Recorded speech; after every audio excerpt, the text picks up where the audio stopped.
Start with last year. We felt like it was a year of growing pains for us. Once again, we started a younger quarterback, and we're really excited about him and his future.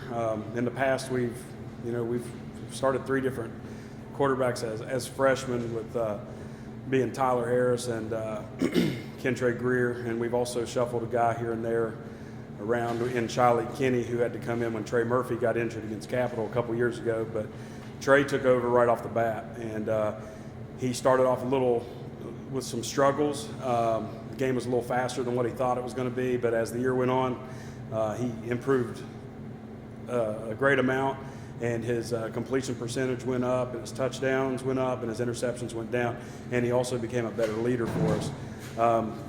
Since this pandemic hit, one of the best things that we've done is we've focused on being a better team. And so we did, I'm sure everybody else did, we met weekly with our kids on Zoom meetings and just tried to use the technology avenue to make sure that we stayed in communication with them and just build up the team like that, because I talk to the kids all the time about the talent part. That doesn't matter unless you're a good football team. We look at the NFL every year. Tom Brady's the best quarterback in the league, but he's surrounded by a bunch of pretty good players.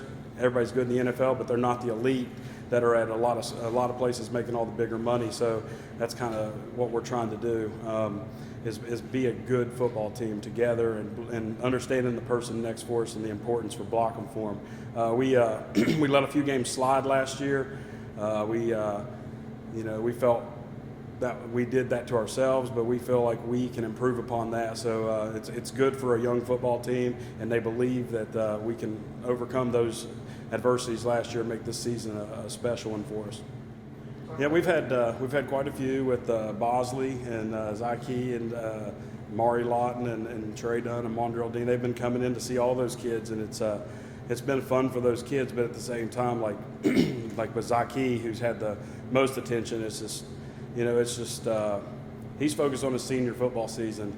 That's important to him, and he was so excited. We last night went out and ate some wings together at Cold Spot, and he was talking about how excited he was for the football season. And he was almost to the point where he didn't want to show up Monday because he was afraid it was going to be taken away from him. But he's ecstatic that about the recent announcements. But you dropped Cal Midland and Johnson Central off your schedule. Then you picked up a Cupcake Martinsburg. Can you talk about Cupcakes? Yeah. Well, we're not. I mean, I guess that's how it fell in the conference, leaving Midland off. But one of the things that we talked about is, if we're going to be good, we've been to the top. We have to play the best teams out there, and Johnson Central was certainly that team from Kentucky.